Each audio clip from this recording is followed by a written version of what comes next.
you're going to be working in an altered book, the most important thing to start off with is to find a book that you like. This is my book that I'm working in at the moment. It's an A5 size roughly, and it's a really nice thick chunky book. I've made sure that I've looked through the book and that the size of the text is nice, the feel of the paper is nice. I have quite an old book here, so it's quite a nice patina to it. It's aged nicely. The colour of the page are lovely, this lovely kind of textured, mottled effect. I really love how the old books look. So you want to be looking for that. If there is some pictures in there, great. You can use them in your spreads as well. That's even better. Bonus points for that. Definitely look for a book that is in good condition to start off with, because you're going to be working inside it and adding in things to it. So make sure that your spine is in good condition. You can see here I've got a sewn spine for this particular one, so for this altered book. So it's in really good nick and it's going to stand up to quite a bit of use by you.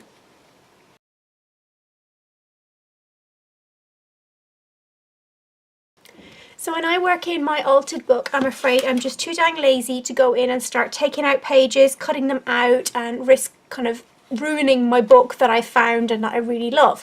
I did prepare a few altered books before I started working in this one, and I found I just could not get on with ripping out every other page, sticking pages together, so it's not something that I do for my altered books. I just go ahead and get started on the book itself and don't worry about how it's going to look afterwards. A few of my tips that are coming up will show you how to kind of avoid having too much of a bulk in one area or too many layers in the pages to make the spine really kind of grown under it. But as you can see, there's quite a lot of my book already used. I'd say I've used a good at least half of this book, and it's really not showing any signs of any kind of major strain or stress, so I wouldn't bother, to be honest. Now if you can, of course there's lots of tutorials out there and they're all really good, don't think for one second I'm knocking them, but it's just not something that I felt was necessary, especially once I started working in this book.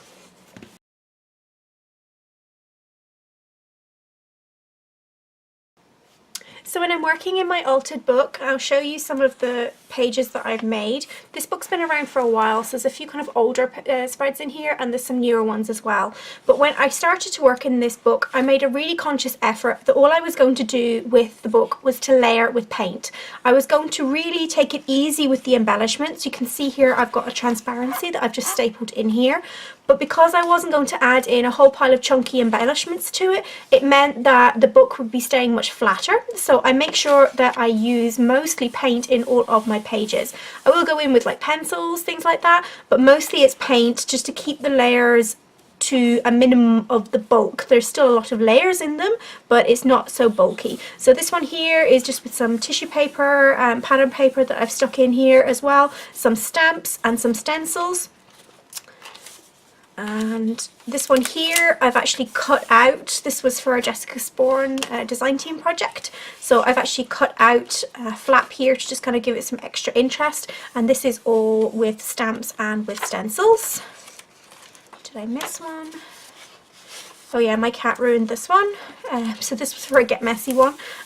So this one is, again, this is a picture just stuck into it with some washi tape and some stamps and some mark making as well again. So just keep it super simple when you're working in it.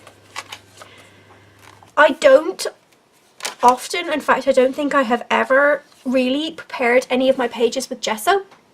I just couldn't be bothered, to be perfectly honest. Anything that stops me from just sitting down and getting started with creating is a negative in my book, so the quicker I can get started, the better it is for me.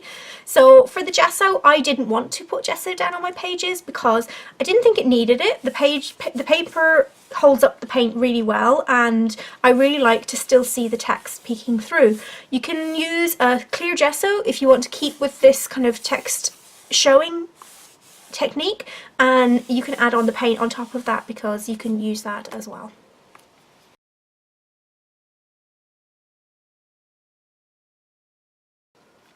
So this is a spread that I did a while ago, and this is probably the heaviest embellished page that I would have in the book, and this was done with some stitching onto some jelly printed papers, and then I stuck the papers onto there. So as I said before, try and keep your embellishments on your page to a minimum because it really stops the bulk from building up and it stops any of the stress and strain on your book.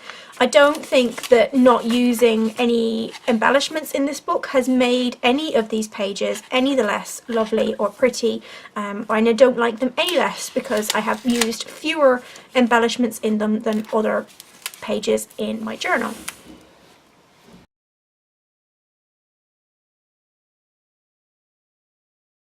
So another tip that I would have for working in your altered book is to not work in order in the book. I tend to open up my book wherever it falls, and I don't work in order from front to back. So the back is not filled up so much, but I can assure you I did not fill up to, say, like here with every single page.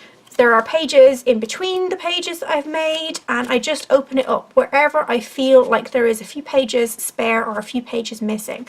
By not working in order in this book, it has allowed me to fill up more of the book and have it more spread out, and it's also letting me see if any of the areas in the book that are maybe under a little bit more strain or stress than any of the other parts, so that I know when I come to do the next spread to avoid this area or this kind of part of the book is done. So towards the front there's a lot more than maybe say halfway through, because I have just opened it up wherever I have felt like I wanted to. So I would definitely recommend that you do not work from front to back in your altered book. Just kind of open it up and just flip it, and wherever it falls you can start working in that page. Just try and keep them spread out throughout the book.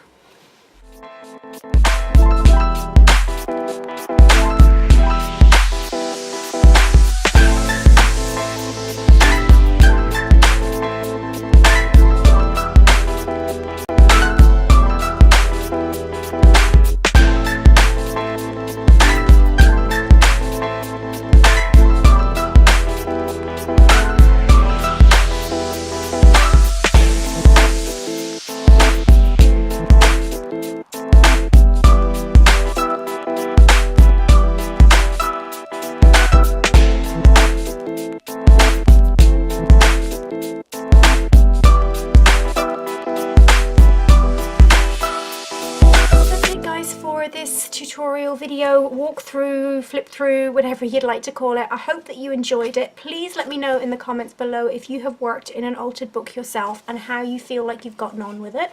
I hope that this video has shown you how easy it is to get started on an altered book, and that it's taken some of the fear of working inside one of these books away from you. I have to say that this book is probably one of my most favourite journals that I work in. There's just something about the beautiful texture of the paper and just the really interesting depth that you can get from having all of the kind of the words faded away and then it's stronger in some parts. It's just, I really can't explain how much I love this book. It's just really, really nice, and for me it's just completely given the book a new lease of life. It means that it's loved and it's enjoyed, and I'm going to be looking at this and other people are going to be looking at this hopefully for years to come. So I don't feel guilty at all about using this book for another purpose. To me it's just made it all the more magical and all the much more enjoyable. So I hope that you are encouraged to get started in your own altered book journey, and if you have already I would love to hear about it. So leave me a little comment in the comment box below the video and let me know how you've gotten on, and if you haven't started yet and you are inspired to start, let me know as well, because I would absolutely love to see what you guys get up to. So see you in the next video. Thanks so much for watching.